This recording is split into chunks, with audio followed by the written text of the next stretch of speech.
Now entering Nerdist.com.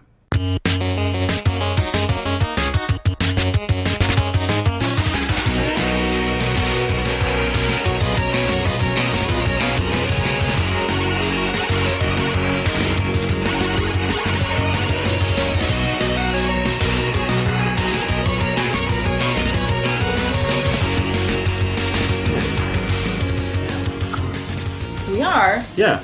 There's no, we just jump right in here. Of course. Is this light over here weird that no one can see who's listening? It just feels like it's casting an immense amount of light on this side, but then... It's cool. It's artistic. It's Lynchian. It is? Sure. Well, that's how I try to make all my hotel visits Lynchian. I've dragged out... Now, I keep wanting to pronounce your last name the Italian way. Please do. Scagliotti. Oh, precious. No one pronounces it that romantically. And it's actually a long O, if I'm going to get nitpicky. Scagliotti.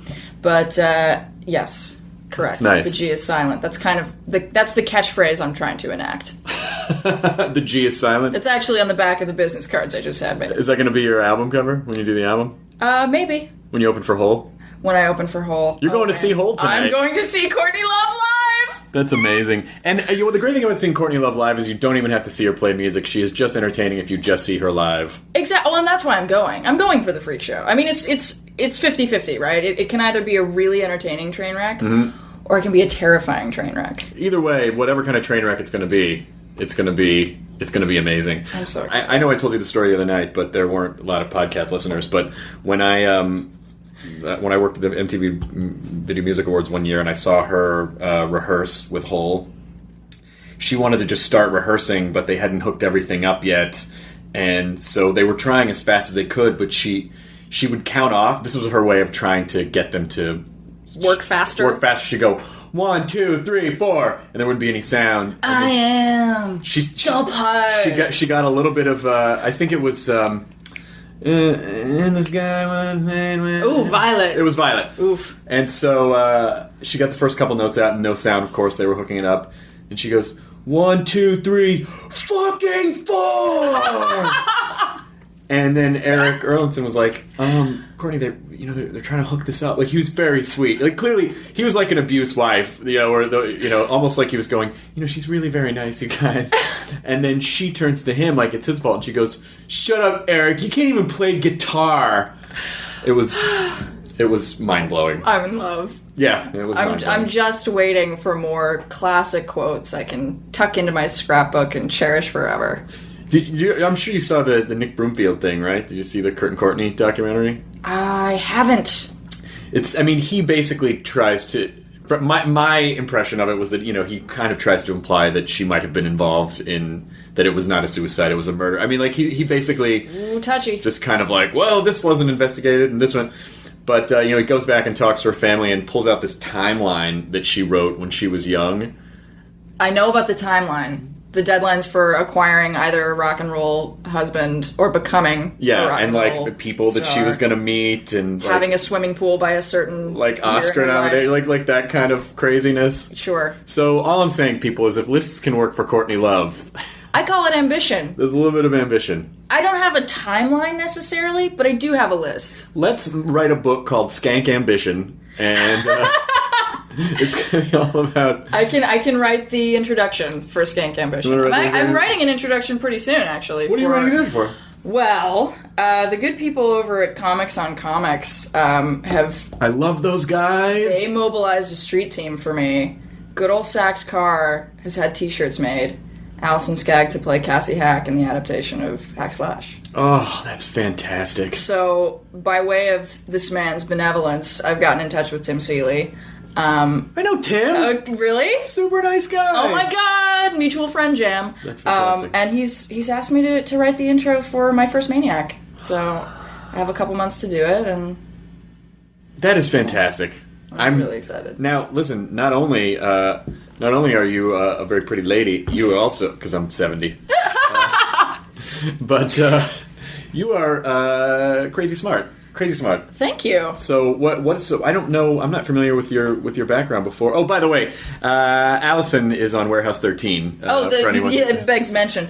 Yes, yeah, I'm number 4 on the call sheet. I play Claudia Donovan, the geeky, hip, punk rock techie on the show, who hacks her way into the warehouse to kidnap Artie. And, well, you watched season 1 if you listened to the Nerdist podcast, I'm sure. You probably did. Which is now available on DVD and Blu-ray. Go to Amazon.com or iTunes or whatever. It's not disappointing. Also, our music was just nominated for an Emmy. Oh, that's awesome. Great news. Ed Rogers is a fantastic guy and really talented, and we're all exceedingly proud that the score was nominated. That's spectacular. Well, I met you when you did G4's Attack of the Show. Correct, for the second time. Yes. Sophomore status. You did a little sophomore action there. I wasn't there for the first round. So, but the second round, I was like, this Allison chick's all right. And then we became Twitter pals, and then my account got hacked or something, and I lost all my followers and followees. Is that correct? Oh, Yes. your account got hacked? Or a virus or something, so I had to restart it. But I'm almost up to 6,000 now. And the fact that 6,000 people want to subscribe to my thoughts on a daily basis is terrifying to me. It's only going to go up from here, Skag. It's only going to go up from here. Mm-hmm. Soak it up. Warehouse 13's on Sci-Fi. A lot of people were angry that Sci-Fi changed the name to SYFY, but it makes sense. You can't trademark SCI-FI. It's a genre. It's a broad, sweeping genre. You can't trademark. No one got fucking mad when Def Leppard misspelled Def Leppard. Correct. I mean, leopards were, incorrectly signing to other Def Leopards after that, how to spell it. But other than that, no one gave a shit. No one gave a shit. Yeah, the rebranding was cause for a lot of jokage, but, the fact of the matter is that not all the programming on Sci-Fi is science fiction anymore. I mean, like, our show has elements of science fiction, but it's also, more than anything, a comedy. Mm-hmm. It has the thrills and chills of your run-of-the-mill sci-fi show, but it's also got this great chemistry between our two leads, Eddie McClintock and Joanne Kelly. And Sci-Fi did a really, really smart thing by hiring a showrunner who has no interest in sci-fi and is a straight comedy guy. Mm-hmm. He believes that Jack Kenny, by the way, I love you, Jack. Thank you for hiring me. And thank you for listening, Jack. Jack Kenny believes that, all the best shows are family shows. And I didn't really connect with what a family show we are until we premiered last week, and Eddie and I did this live online chat with apparently like over 700 people logged on to chat with us. And I just threw the question out there at the end, like, how old's everybody? Who are you watching with, loved ones? Who are you, alone? Your dog? I don't know. We got everyone from age 11 to 66. That sounds like a board game. Their age is 11 to 66. Yes. That's your show. It is, yeah. I like that Sci-Fi. You're right. It's not science fiction anymore. It's science fact. We have proven that a 3-ton piranha can jump out of the ocean and attack a man. So I did not expect that I'd have to give my opinion on the set of monster movies. Listen, I have to tell you, I'm a fan of those because here's why. I used to watch creature features when I was a kid. Sure. You got so excited when some like crappy creature feature film would come on. Yeah, it was just part of the fun of it. So I am totally on board. They don't have to make fucking X-Men every Saturday night. Correct. Just some fun. No, they can make Sharktopus. The shark with a pussy? I don't know what it is. The shark with an octopus that predicts the soccer championships. There you go. There's soccer going on right now? I don't know. Believe me, I don't. The only reason I know is because there's just, clusters of Latino gentlemen around televisions in Los Angeles cheering, and that's the only way that I know that there's soccer. And lots of jerseys hanging from randomly erected kiosks. Yeah. I've found. Or you see some other country's flag on the antenna of a car that's honking while it's driving around the city. So they're like, well, my team won. I guess I better let everyone know in horn fashion, and then so they just drive around and honk at people. I have no connection to sports whatever. I'm sports retarded. I don't understand it. When dudes try to connect with me in that way, they're like, "You see the fucking game today?" I'm like, No, I plugged in this awesome microphone that looks like a lethal weapon. Oh yeah, that's the Zoom H4n. That's what I start talking about. Oh, I didn't record that on the Zoom H4n. You know, you can actually record in WAV formats, but at this point I'm going to record in MP3 128-bit. Very exciting. Where? Allison, come back! Door slams. So you've been up here in Toronto. We're actually in Toronto. We are. This is a location Nerdist podcast. It is a location, yeah. I'm up here performing at the festival. You're up here shooting Warehouse 13. Where are you guys in the season? We are shooting the 11th episode in our 13-episode sequence. We've had to shoot out of order a lot just due to scheduling and, locations coming available at different times and scripts being ready at different times. So we're shooting the finale, and then we'll shoot number 11, and then we'll shoot our standalone Christmas episode. Yep. That's awesome. I'm really excited. It's my understanding I'll be decorating the warehouse. Really? Yeah, because it's Claudia's first time having a Christmas with a family. Yep, exactly. That was... Promise myself I wouldn't cry. I mean, you took your cue so perfectly. I think you need to be in the Christmas episode. I should be in the Christmas episode. I should be in the Christmas... Listen, the only way I'm ever going to get on any kind of theatrical show is if someone says, do you want to be on this? I'm not... I hate auditioning for stuff. I literally just stopped. Auditioning is inhumane. How long have you been doing the acting thing? I knew as a toddler that I wanted to be a performer, even though I didn't know what it was. Mm-hmm. But my mom caught me doing a Bill Cosby impression for my pool man and realized that an outlet needed to be found for this before the neighbors started whispering. Now it sounds... I don't want to dig too deeply into that, and I'm just trying to walk on eggshells here, but that sounded like something inappropriate was happening. What are you doing with my daughter? Oh, it was just Bill Cosby. No. It was probably me going, in the Jello pudding, my wife Camille. So I don't know. Oh God, I don't even do it anymore. Why did Eddie McClintock's Bill Cosby impression is much better than mine. But started acting in school plays and community theater when I was a little kid, and then. Tried it out professionally in Los Angeles when I was 11.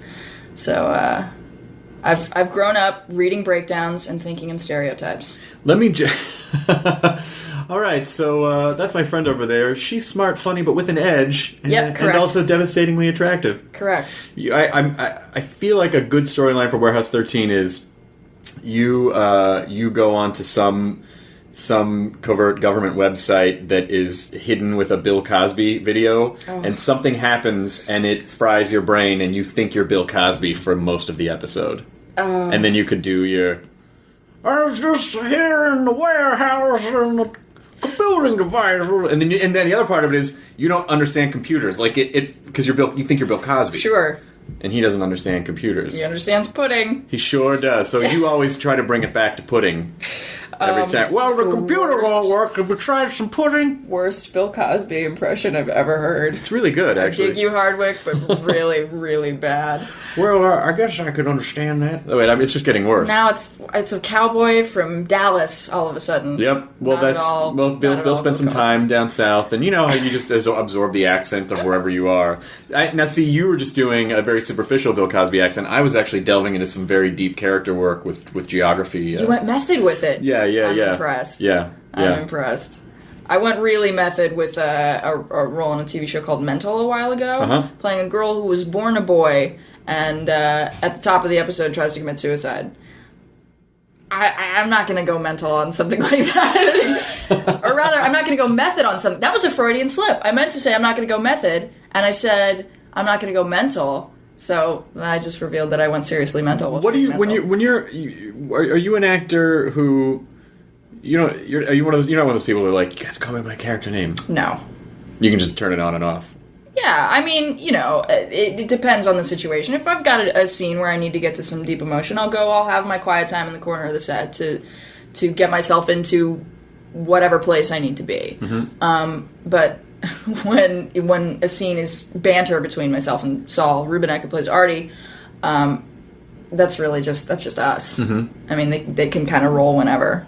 We bicker like two people who have been working in a top-secret government warehouse for 30 years, even though I'm not quite 20. Wait, in life or on the show? In life. Really? Mm-hmm. How old are you? I'm 19. I'll be 20 in September. I didn't know that. Well, how old did you think I was? Well, you're very articulate. You present yourself you look young, but you don't talk You don't. Fuck! I almost said you don't talk like a stupid teenager, but you know, like. Oh, Hardwick's a mess. You know, but you know what I mean? Because like teenagers. I don't know. Thank you. That makes sense. Okay, that totally makes sense. That's why when Sneaker Pimps came on the other night and we were hanging out, you were like, "I've never heard this song before," because you were merely more than an embryo when Six Underground came out. Sure. And now you're speaking Greek. That's right. That's right. That's fascinating. Well, how did you get to be so smart? Were your parents in some sort of weird government fire starter program where they had psychic powers and then you were born with some extra mutant ability? I wish I could say that my birth was that monumental, but it was extremely average and accidental. No, my dad's a doctor and my mom is a hairdresser who stayed at home to raise me. My folks split when I was really young, but they were both. Mine too. Yo, come on. Yep, up top. Joint custody. It's nice. In the house. It's nice. And then in the other house too. Oh yeah. I preferred to stay in one house, but that's neither here nor there. I was always really academic. I'm a Virgo, so it's perfectionism is in my blood. I swear to God, I thought you were about to say, I'm a virgin. I was going to be like, that is why go there at this point. No, not going there. I'm a Virgo. Right. That's just where I thought. You know, sometimes you project ahead where you think people are going to go with that. That's where I thought you were going to go. Right. I'm sorry about that. So, on the other track. We'll take care of this in post. Fantastic. We're not going to cut this in post. Asshole. So I was always really academic. I'm the kind of person who, when I commit to going after something, I'm going to do it until it's dead. So I got into ballet when I was 3 and did that 8 years until I had to quit to come out to Los Angeles. So school has just always been something that I applied myself to and enjoyed. And I don't know. You tell me that I'm mature and articulate, and I've conditioned myself living in Los Angeles not to take a compliment. So so I have to kind of go, oh, thank you, that's very nice, and then catalog it and run away and go into my den of self-hatred. I feel like I've just tried to embrace the not taking a compliment thing. So, like for instance, here, pay me a compliment. This is just what I do, rather than go through the whole rigmarole anymore. About you or about whatever, just any kind of compliment. That shirt is dope. You're fucking stupid. See, that's what I like to, because ultimately that's, when someone says... Nice. I know people like that. You don't know what you're talking about. Yeah. I wish I had that much focus when I was your age. I really do. I didn't know what the fuck... I mean, I knew kind of what I wanted to do, but I didn't have any... I certainly wasn't driven like you are. Well, yeah, I mean, I guess I have drive, but there's that quote that says that the coolest people still don't know what they want to do at 40. So for all the drive and ambition I have, my tastes do tend to vacillate as well. So one day I'll be all about pursuing hack slash or whatever project it is, and the next day I'll pick up my guitar and play it all day long and just figure out what songs I can cover, and the next day pick up a book and go, I just want to read this. I want to read this. I want to do nothing else. And you play guitar too. You know what? You should be in some kind of reboot of Josie and the Pussycats where they're fucking badass. I would love to do that. That would be amazing. Right now I'm campaigning for an undercover punk rock episode in season 3 because obviously Pete and Mike are Secret Service agents. They can't go undercover in a girl band. Nope. Why, you ask? Would Warehouse 13 need to do a girl band plot? It's television. You can write a million different ways that could happen. There's an artifact. How are you guys going to make the You Turning Into Bill Cosby episode happen? You're just going to sit down and write it. That's how. It's true. There's that man has to have an artifact on him somehow. My pitch for next season, and who knows what they'll do, but I'd love for us to have an artifact somehow associated with 1970s punk rock. So, the stage door of CBGB's could be the artifact. You walk in, you never come out, you're stuck in 1977. Do you kind of wish you were in that era? Oh, I was totally born in the wrong decade. I mean, I was born in 1990. Don't cry. And I'm not gonna cry. How can I cry when I can't even catch my breath? No, he's hyperventilating. And I'm kind of just now discovering all the music of the 90s. I started with Bob Dylan in my early teens. Classic 90s artist. Of course. Yeah. When he came around in 92, I was like, this Dylan guy, he's really got something.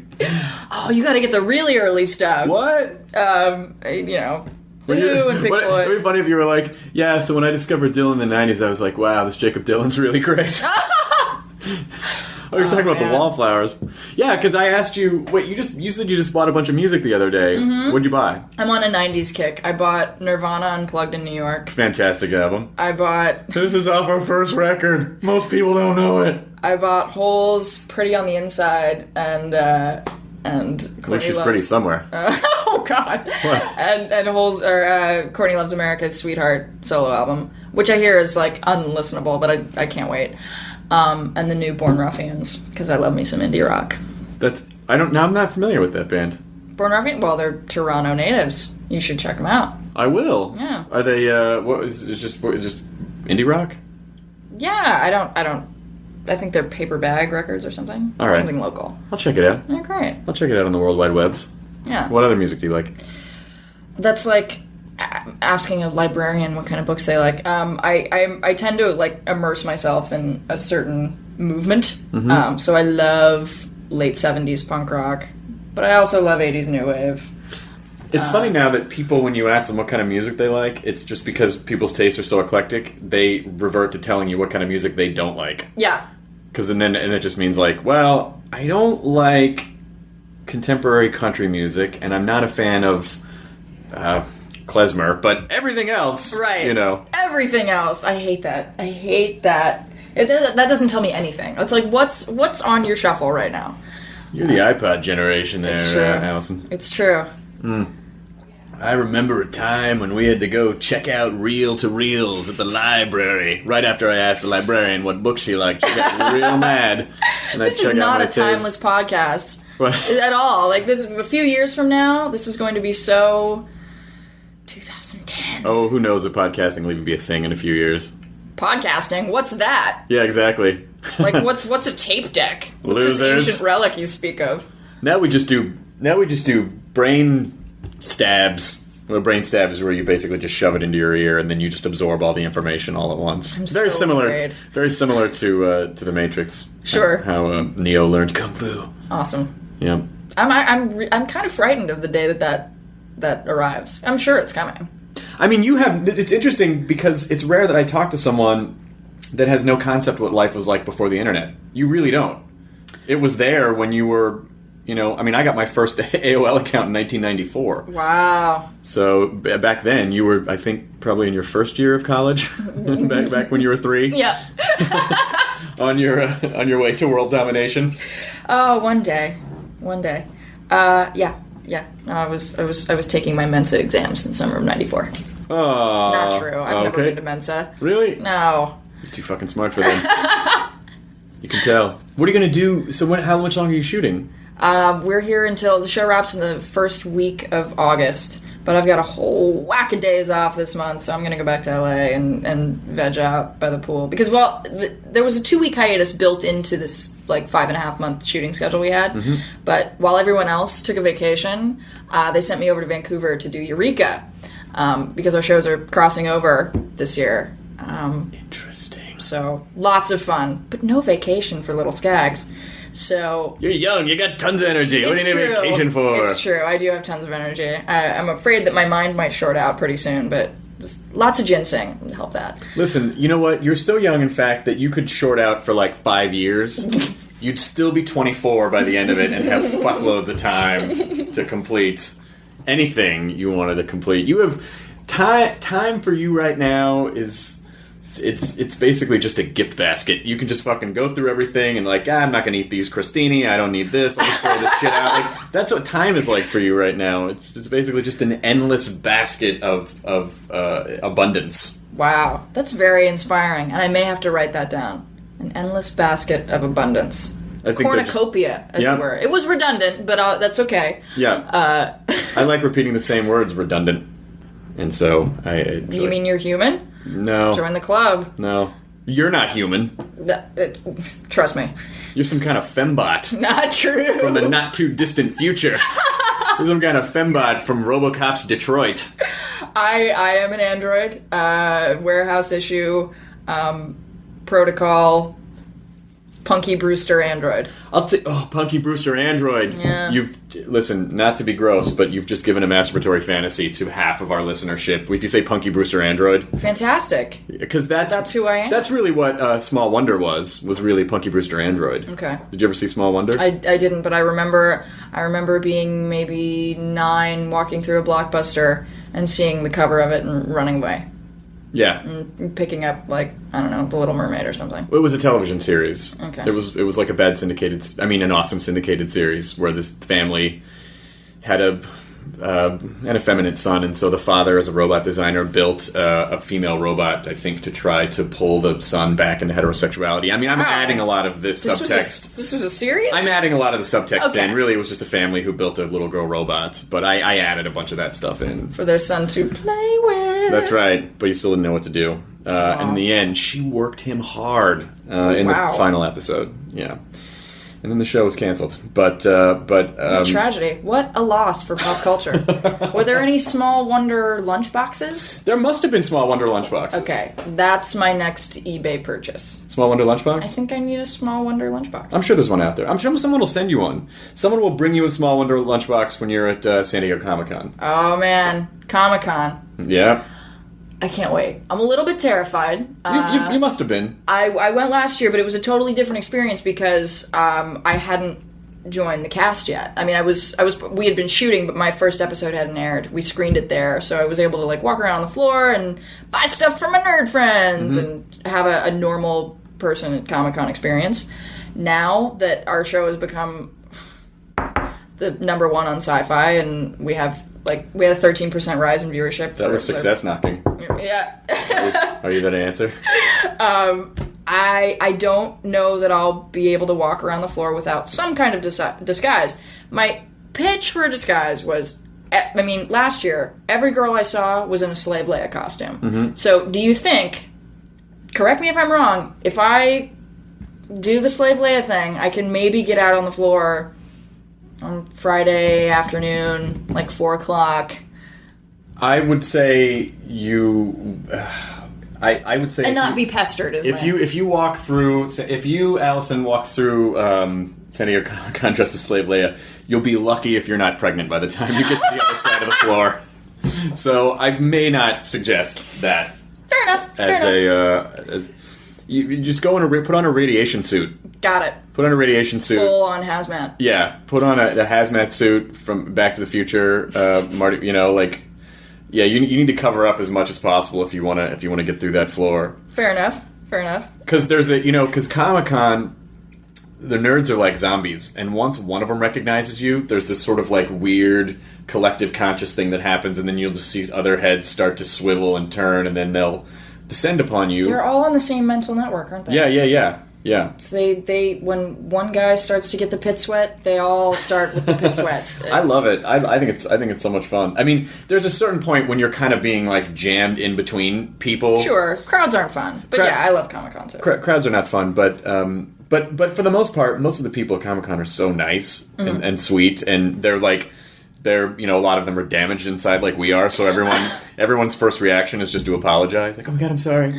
Yeah, no, I know. I'm so surprised whenever a convention comes up and says, I'm sorry. What are you talking about? I'm here for you. What did you like the show? What's your favorite episode? I love it. I think it's adorable and so healthy. Are you doing a signing, or what are you doing at Comic-Con? I'm not doing a signing this year. What I am doing is, after the Warehouse 13 panel, I'll be moderating the Eureka panel. Oh, that's awesome. Neil from Eureka will be moderating ours, and then I'll turn right around and throw questions at them. And I've never moderated anything before. I can give you tons of advice about moderating. Teach me, Hardwick. I need pointers. I watched Josh Gates do it last year, luckily, because otherwise I'd have no idea. But yeah, it's going to be a big room. It's going to be a very big room this year, and I'm already getting all, like... Do you ever do any live performance stuff? Not in a really long time. You're 19. I'm sorry. Not since I played a sunflower in... Yeah, no, my last staged reading was when I was 14 at the Actors Gang. Reading a short one-act called Tree Fall. Wow. Post-apocalyptic... Never mind. Where did you... Wait, did we cover this? Where did you grow up? I was born in Northern California, and right before I turned 5, my family moved to the New Orleans area. Mm-hmm. And the second I got there and felt the humidity and got bitten by my first mosquito and welled up, I said, I don't want to ever have an accent like this. So I don't. A common 5-year-old thought. I really, thinking back, I kind of surprised myself. I don't know how I didn't acquire the drawl, because it's so easy to do when you're down there, just to sort of get sloppy with your speech. I know. I grew up in Tennessee, and I lived in Arkansas, and it is infectious. Right, and you don't have an accent, but when you go back, I'm sure you start to hear yourself like. When I'm performing, I notice it, and I think it's a weird. When I perform in the South, I notice it, and I think it comes out, and I think it's just a weird subconscious thing that I want to connect with people more. Like, it's not anything that I do on purpose. Yeah. But I notice when I start talking, I'll get a little bit of it back, and I'll say y'all, and I don't ever say that. So it's sort of a weird thing that happens. That is amazing that at 5 you had that thought. Most Southern 5-year-olds are just like shoving mayonnaise in their gaping maw. Yeah. Snow cones in the summertime, fried chicken, crawfish pie. Horrible, horrible food. So unhealthy for young people. But what are you talking about? We're in Toronto where they have fucking poutine. Yes, but there are also... Just a fat casserole. A number of vegan restaurants. And other... sceney, bougie places that offer gluten-free options. Boy, the South, they try so hard, you know. You order a chicken salad in the South and you get fucking wilted lettuce and fried chicken and ranch dressing and bacon bits. Like, they can't help it. No. They just can't help it. Have you ever been asked if you want your sandwich dressed? No. Fascinating. When we moved down there, my mom had no idea what she was being asked when we ordered like a po' boy or something. Mm-hmm. You want that dressed? She's like, excuse me? Dressed? You know, dressed. And I was like, no. What is dress? You put a jacket on it? Right. How are you going to dress my sandwich? We put tiny jackets on sandwiches in the South. Mayonnaise, lettuce, tomato. That's a dressed sandwich. Yeah. Other funny word, fixin'. Oh yeah, I'm fixing to do something. I'm fixing to do this. I'm making fixing groceries to do that. instead of shopping for groceries and making groceries. That I haven't heard. That might be a New Orleans thing. No, fixing is a big one. And I'm fascinated by the versatility of y'all. The word y'all. It can be plural. It can be. Yeah, well, it can also, like, you can say. You can say, "Hey, y'all want to meet up later," or you can, if you're angry at people, you can be like, "Y'all." Oh, yeah. Or if you're sort of like, if there's a kind of a wounded version where you want people to stop fucking with you, where you're like, y'all. Yeah, exactly. So it's that word carries a lot of weight in the South. Sure. Where in the Valley, in California, you just go, you guys. Guys. Why are you guys? You guys. Why are we going to the MGMT concert, guys? Seriously. Yeah. So, yeah, I was in the South until I was 11, and discovering my penchant for performing down there really sort of kept me afloat. It was culture shock. I mean, in Monterey, I was used to, like, being trundled... Monterey. Yeah. Well, that's where I'm really from. I don't really identify with the South. My dad still lives there, but, like, my family is all up in Northern California, and I kind of came out of the womb looking for sushi. Don't even go there. But no, please, no. So, like, really used to, all the culture. I better get a Band-Aid for my tongue. I just had to bite through it. I love by the way, your aquarium in Monterey is astonishing. It's the bomb dig, right? I got I don't know what that means. I bought a t-shirt near the Monterey Bay Aquarium. The nerdiest t-shirt I've ever bought was, I don't even know if this is nerdy, this is just sad. It was an otter shirt. It had an otter on it. Awesome. But it said Harry Otter. H-A-I-R-Y, Harry Otter, and it was just this otter with these glasses and a lightning scar on his forehead. That's like big dog level nerdy. Well, it's pretty bad, but I did buy it, and it was one of those purchases that I never. Every time I'd pull it out and be like, "Today's the day, Harry Otter." Not feeling it. Several, like, a few decades from now, that shirt will be awesome. When, like, Harry Potter is a thing of, early part of the century. Yeah. And ironic t-shirts are still in, because when will vintage ironic t-shirts ever go out? Right. I hope never, for my sake. Right. When Daniel Radcliffe starts looking like Mel Smith, or you don't know who that is. He's a British actor. Awesome. And he's not in good shape. Okay. He's a fine, hilarious yet portly gentleman. When Daniel Radcliffe is old enough to play Dumbledore. Yes. That's when that shirt will be cool. That's fantastic. I wonder if they'll ever. You think they'll reboot Harry Potter in like 20 years? I hope not. Leave it alone. They're already rebooting fucking Spider-Man. Why wouldn't they? I know. Well, they're rebooting Girl with the Dragon Tattoo, and it's less than... I mean, that movie, the American movie's in the works, and the second installment is just now coming out. The second Swedish installment. Man, they can't waste any time. It's that the companies are just so scrambling to get people's attention, so they're just going for the heaviest branded entertainment they can find, even if that means like we're just going to remake this title over and over and over again. I'll bet we'll have one day 5 versions of the same movie being made at the same time. That would be amazing. Do you want to do anything besides? Do you want to? I'm sure you must write. You must want to write a book at some point, or you must want to write a screenplay or something. I want to do it all. It's when I'm on set, I tend to pay a lot of attention to the camera operators and the DP, because I'm fascinated with how lighting a scene can change the entire tone of it.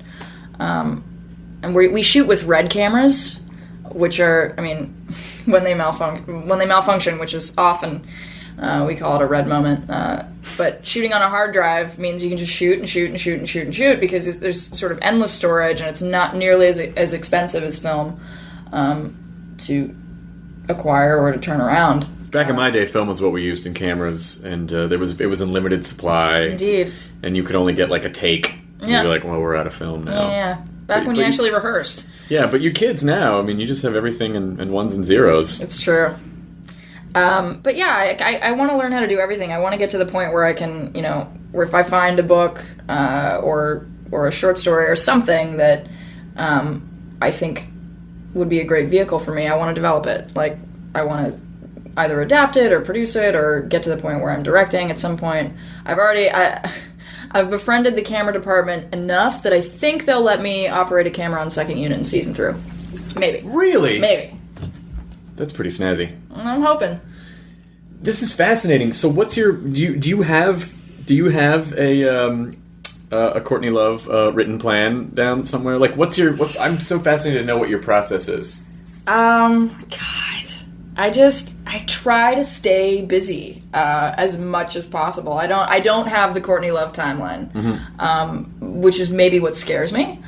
But I'm kind of insatiable when it comes to working, when it comes to creating. Well, the other thing about Courtney Love's timeline is that when you read farther, it actually says fall into a disgusting horror volcano. So it's amazing that she actually is making that part happen as well. Yeah. She's really, that's ambition. That is nothing but ambition. Definition of Machiavellian tendencies. I think a lot of people would benefit from from however it is that you're able to do all that. I stay busy all the time. I'm not 100% sure that's a good thing. I always feel like it's because I'm running from something, but I don't know what that is. Oh, me too. But that's the artist's curse, right? It's like I am the piece of shit at the center of the universe. You are the piece of shit at the center of your universe. Something is going to go wrong if we're not constantly creating something. No, I know you did. You do yoga. Yes. Did you said vinyasa? Vinyasa, indeed. Is that the like 110 degree? Hell's to the no. Look at me. I weigh about 2 pounds. I have a feeling that if I tried to invert myself and then stand up in a 95 degree room, I'd fall over and pass out. Okay.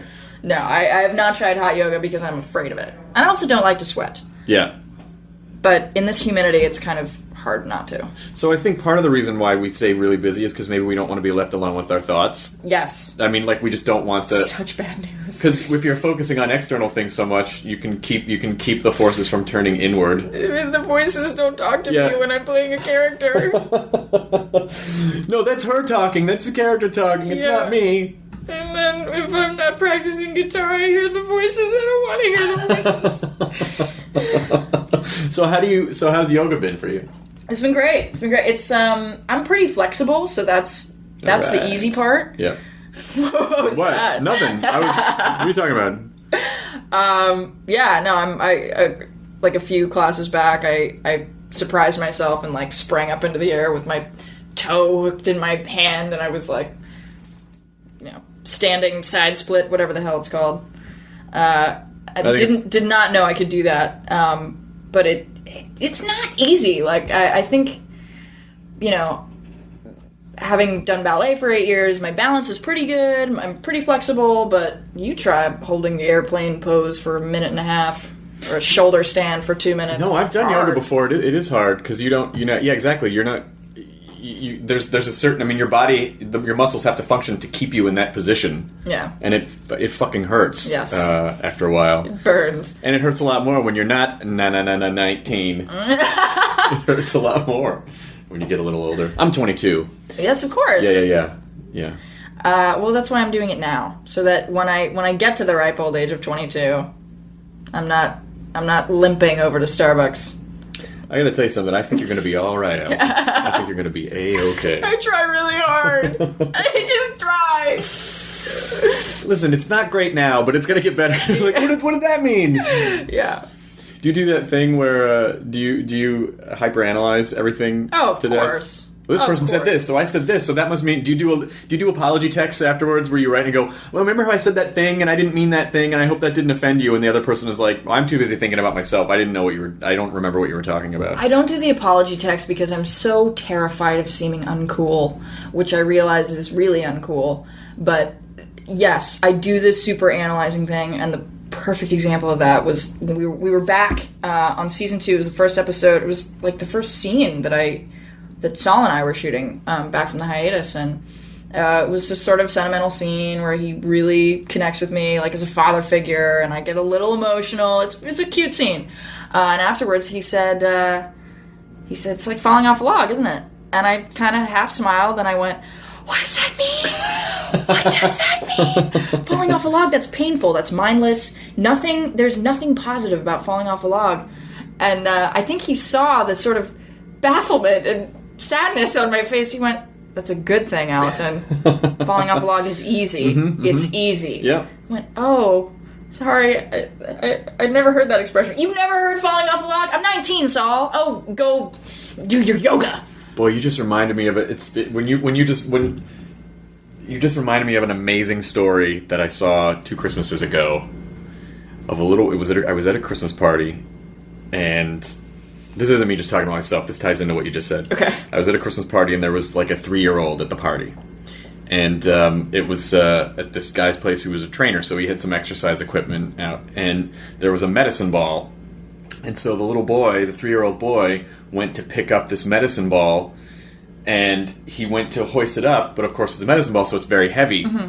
And in that child's mind, balls are not heavy. No. They're light, and you can throw and play with them. And so when he went to pick it up and it was heavy, it fucking blew his mind wide open. Like, he just started screaming at it. And the moment where you could see that in this human being's life, the periphery of his worldview, it was an Epstein widened. Shift. Yeah, it was just in that simple moment of like realizing that not all balls are heavy. He just learned like a universal truth, and it was the most amazing thing.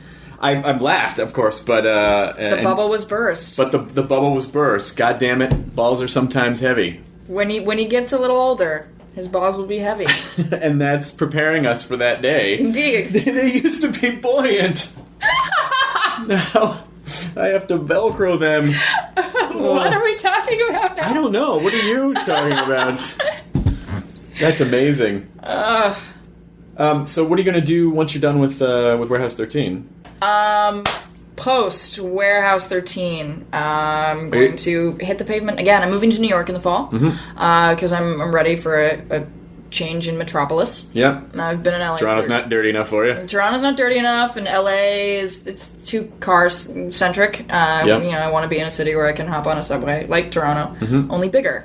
You can hop on a subway in Los Angeles, but it really just takes you downtown, and no one goes there. And you know what? I did that recently, as an aside. I did that the last time I was in LA. My friend Phil's movie premiered at the LA Film Festival, and, it was silly to drive all the way down there and fight traffic when I could just take the subway.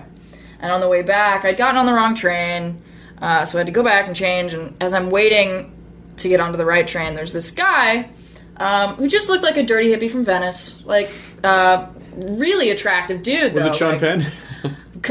What's funny, he looked like he would have sounded like Sean Penn's character in Fast Times at Ridgemont High. Okay. He was, very Aryan, much like yourself. Oh, yes. He was all, just tan and blue-eyed and blonde and gorgeous, these dirty dreads. Like myself. Yeah, exactly. I Minus was the like, dreads. all right, Foxy.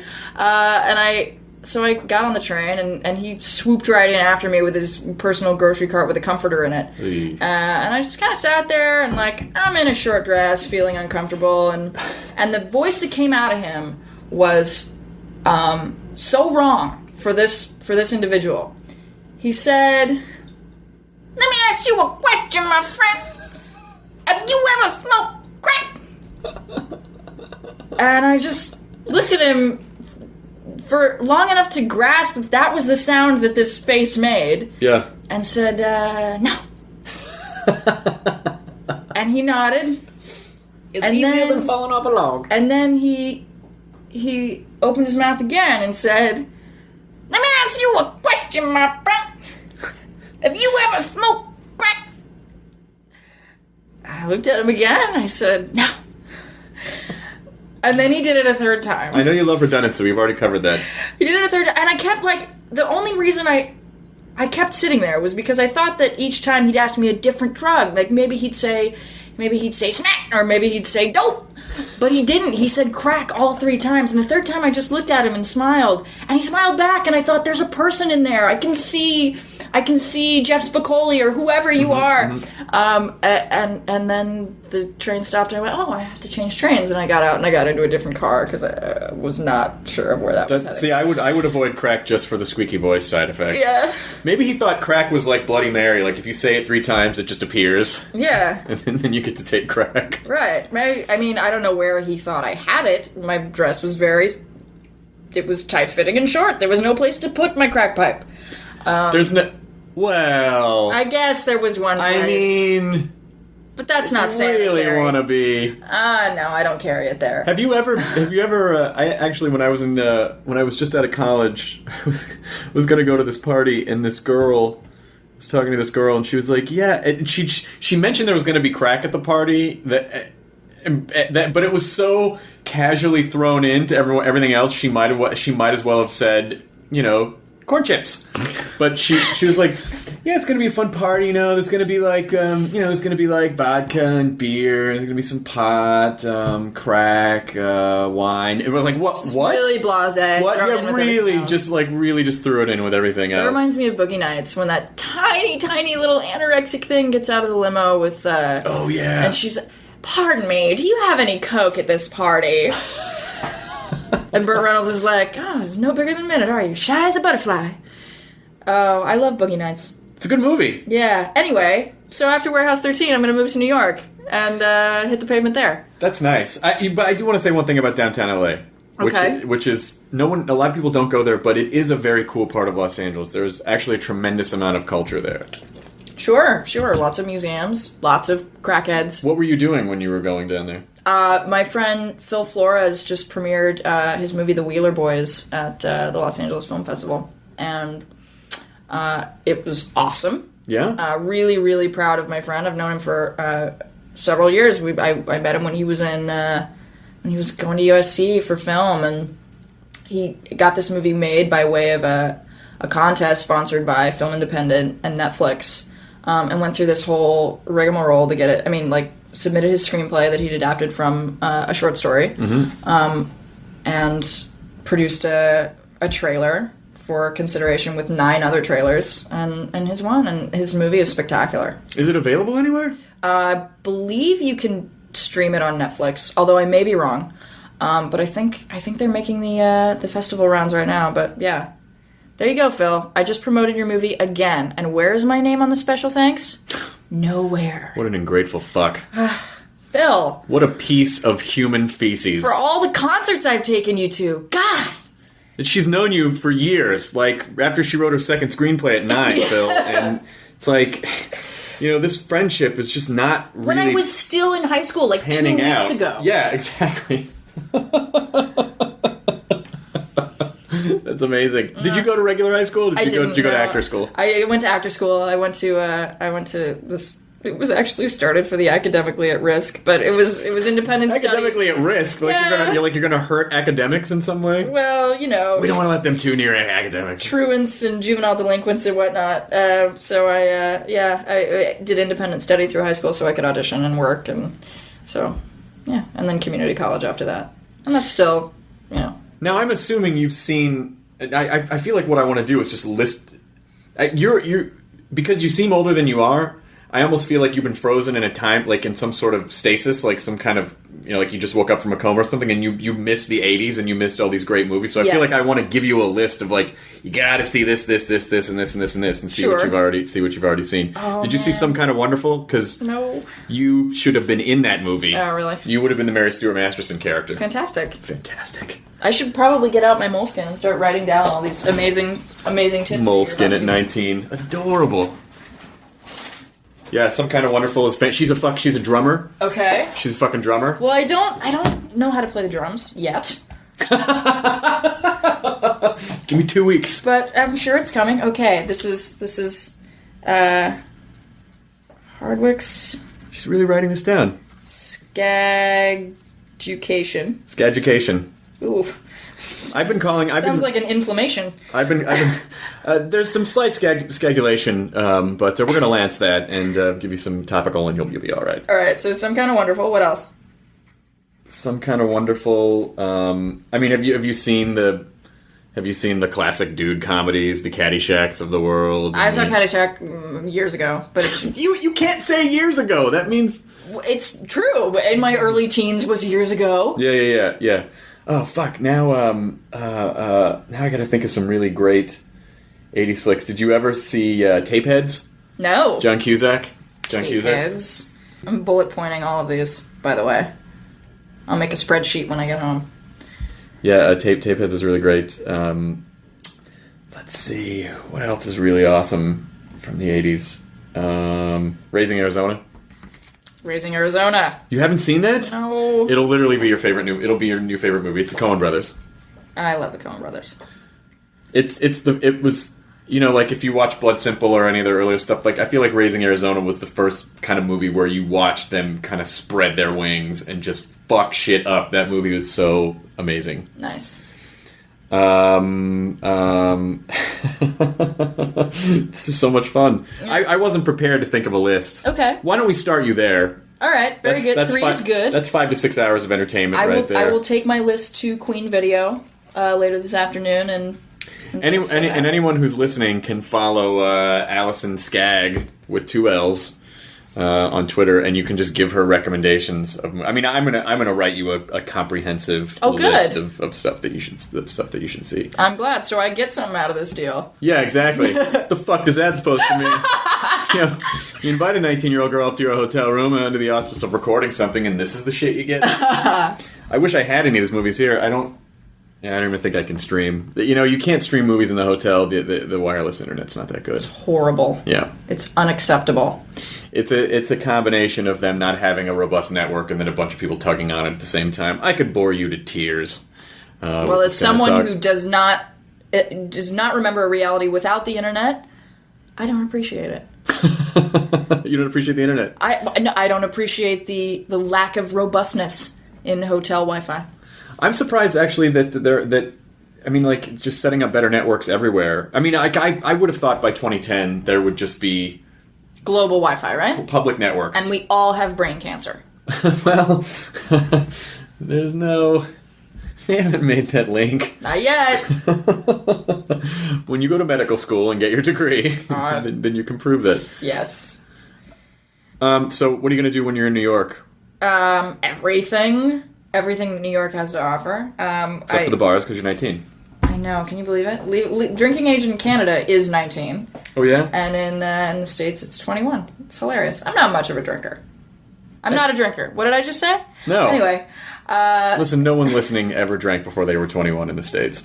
At all. I really, really like concerts. So I'll go to as many concerts as New York has to offer. And I love going to UCB in LA, so I'll probably hit up UCB in New York. You'll love it. It's like the UCB in New York is like uncovering a whole different world. Because you get very used to, these are the performers here in LA, and you love them, and then you go there, and it's like like jumping into a different pool that's Well, you had Matt Walsh on your podcast, right? Yeah. Dude, it's hilarious. Matt's phenomenal. Just saw him in Cyrus. Matt's great, and Ian and Besser and all those UCB originals. Yeah. They're all phenomenal. We had Paul Rust on Drake and Josh for like a 2-liner. I couldn't believe it. Like, he's hilarious. And isn't he writing the new Pee-wee? He is co-writing the new Pee-wee movie. I cannot imagine a better fit for the new Pee-wee. I'm so excited. When I saw that, I tweeted it, and then Pee-wee retweeted my tweet. You were retweeted by Pee-wee? Yeah. This is historic. It is. I think he's following me right now. Don't turn around. No, I'm such a that is one of the most amazing things to me about Twitter is actually being able to hook up with. I mean, in a sense, hooking up with people that you idolized when you were younger, and I love that Pee-wee. I love that he's doing stuff again. I'm still trying to get Joan Jett to follow me. Can't get her attention on the Twitter though. I don't think it's really her. You don't think so? No. Fuck. I feel like she. Oh yeah, I don't know. It's tough. Were you bummed that you should have been in that movie? Yes, I should have. Did you audition for it? Yeah. You did? Yeah. Is this a heartbreaking story? I worked with Joan. The first movie I did was a National Lampoon movie that she was in. Now she really should be following you. Yeah. Yes, she should. But that's okay. So hopefully I'll find her in New York and befriend her. Hey, it's me. Why the fuck aren't you following me? And you punch her in the face, and she'll just kind of like take the punch and wipe the blood off and be like, "You're all right, kid." Yeah, exactly. I'm gonna follow you on Twitter. Let's make out. Yeah. And then play some nasty rock and roll. Would you make out with Joan Jett? Are you asking me seriously? I think so. I don't know. It would have to. Man, I'm a classy girl. I'm not the kind of person that would just like make out with someone. Make out with any old Joan Jett. If she and I had chemistry, maybe. That's a good answer. I've never made out with a girl before. I'm not afraid to admit that. I've never made out with a girl. You're not like Katy Perry? I'm not like Katy Perry. I'm not like Katy Perry. So I don't listen to Top 40. She is a treasure. She is a national treasure. Oh, but she's so hot and cold, that California girl. She is so up in the air. You never know where you stand with Katy. I don't listen to Top 40. I don't listen to country. But sometimes I listen to gangster rap. I'll tell you what you would like is you would like 70s country. You would love 70s country and earlier. Yeah. Because I love Johnny Cash, so like that whole world I'm down with. Yeah, but you'd love like old Hank Williams, I think. Yes. Not really knowing you that well, I'm going to tell you that you would love old Hank Williams. Certainly. You would love like Ray Price and getting into the 70s like Waylon Jennings. There was a weird kind of funk influence that hit country, and it got a little really dirty and greasy in the 70s. Nice. So I think I'm gonna have to just fill your brain with a bunch of just weird media. Yes, please do. I will. Please do. I'm a pop culture hound. I should fill your brain with what's to come in season 2 of Warehouse 13, I think. Will you please? Yes, please. Tell me first where you're going, when this is going to land on the World Wide Web. I'll probably put it up. I want to put it up before Comic-Con because we talked about you about to be at Comic-Con. Right on. So it'll be up sometime in the next couple of weeks. Nice. So people will have already seen episode Mild Mannered, our superhero episode. When does that air? It's this Tuesday. Okay. Yeah. We've got. The cool thing about season 2 is that it's an edgier, sexier version of what we were last year. Mm-hmm. We have such phenomenal writers that populate the writers' room. and of course Jack Kenny, who keeps the ship running smoothly. So we know what works. We know what we can do within the mythology of the show, but we've still managed to mix it up every week because every episode is different. We've got like a fashion show episode coming up. We've got there's an episode where my character goes out in the field with Micah, which is brand new, and so we get to see my character sort of struggling with, what am I? Am I a hacker? Do I want to be a Secret Service agent? Like I know I want to be part of the warehouse. That's what's fun when a show like really gets room to develop. Like if you ever watch Buffy, you get to see the third season is much different from the first season because they can kind of like expand it, and they can do a musical episode, and they can or like on Angel they did a puppet episode, which was really super awesome. Exactly. So one day we'll get to puppets in a musical, but just yet we've really settled into our characters and know who these people are. It's cool. Saul does not have to act at all. All he does when he becomes Artie, he takes his eyebrows and he pushes them up into the middle of his forehead because he's let them grow that long. Grabs the massive steel wool that is his hair, pulls that up, and puts on his glasses, and there's Artie. That's fantastic. Yeah, it changes everything. So what's gonna happen in season 2?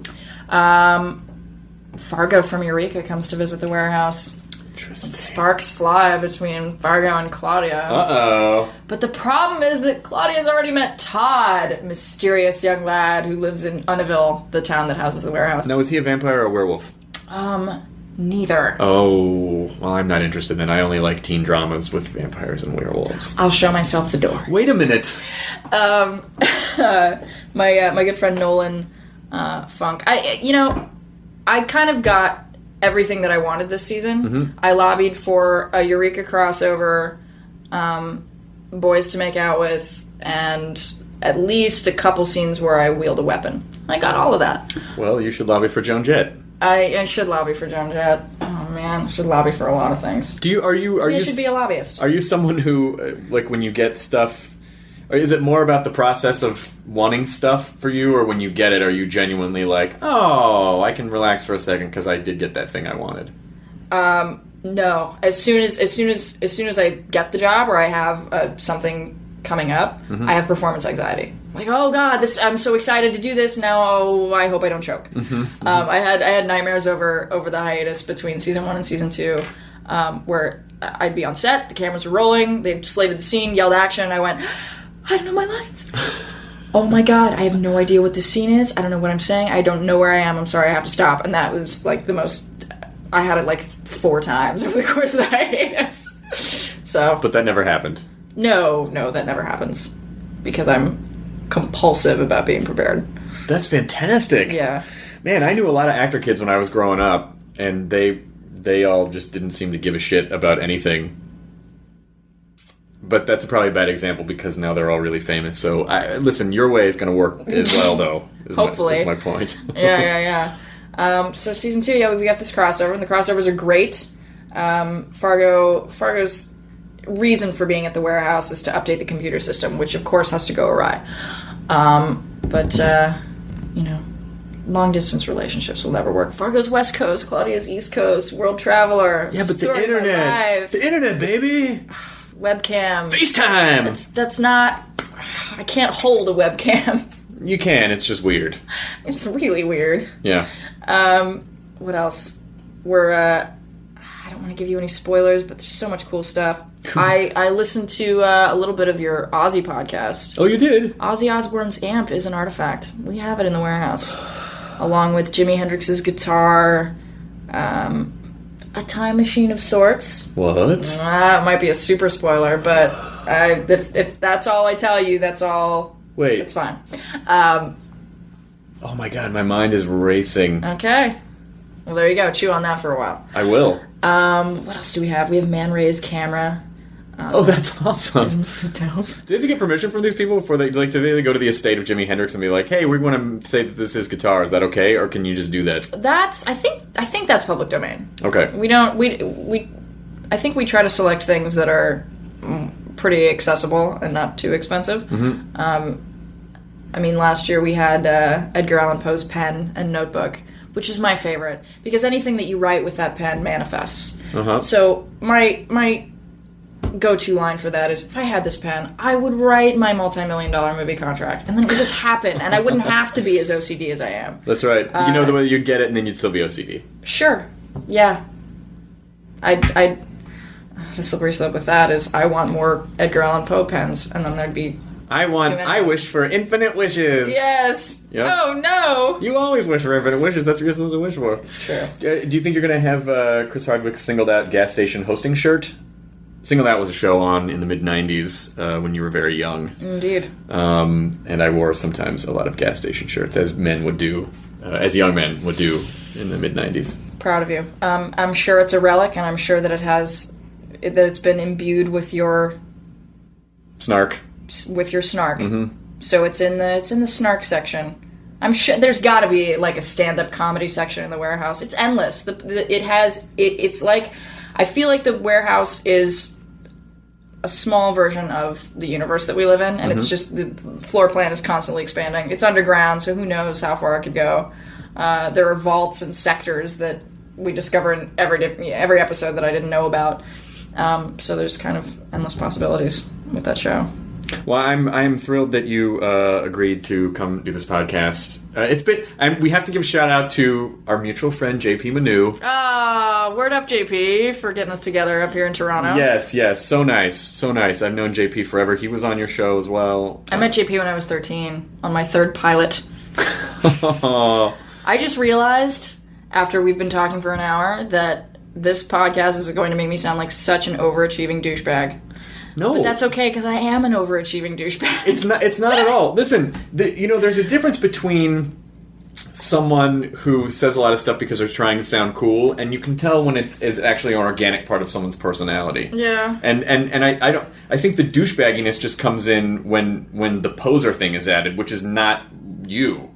So I don't think it comes off douchey at all. I think it's impressive. It makes me jealous. Oh, yay. It makes me jealous that when I was 19, I was in college and not, I really want to do comedy, but I'm afraid to do comedy, and college is admirable. I fully support getting your education.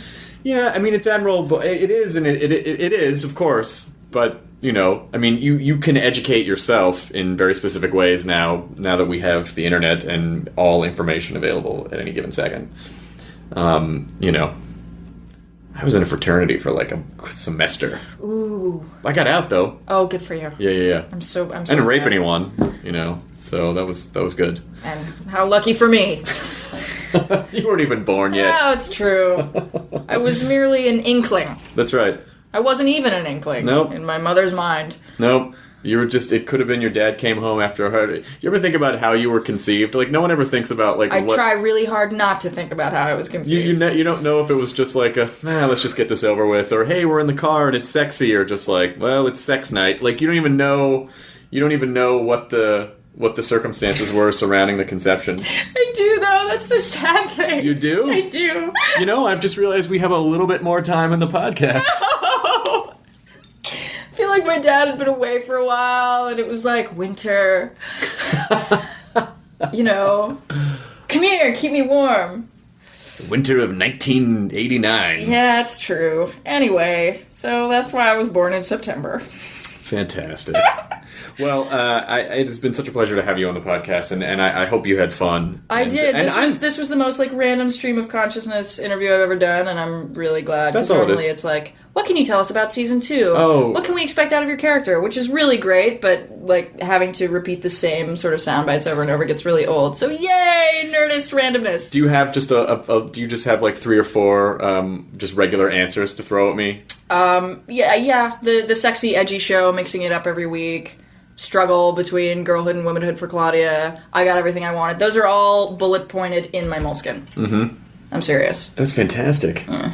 Well, and you've got the flip up moleskin too. Yeah, I'm trying something new. That's good. How Normally, is it? Is it interfering with your OCD? A little bit. Yeah, a little bit. I filled up a journal style one and I really liked it, but this was sort of more conducive to the back pocket. Yeah. But we'll see. Excellent. Well, I'll see you. I mean, we'll see you at Comic-Con. Yes, indeed. And other people can see you doing the Eureka panel at Comic-Con. They can also watch Warehouse 13. Tuesday nights only on Sci-Fi. Sci-Fi! Imagine greater. This is why I've become the mayor of that channel. Okay, I've done Destination Truth. I've done Eureka. I'm gonna nominate a panel. I'll tell you why it's smart. Because it means that you could, like, they'll consider you to, like, pitch the next show. Like, I should get around to writing a pilot. What is taking me so long? You are really fucking up this opportunity. Let's write it right now. I'm going to turn off this podcast, and we're going to start writing right now. Why are we wasting time podcasting? Let's do something productive. Here we go. Fade in. Later. Now leaving Nerdist.com.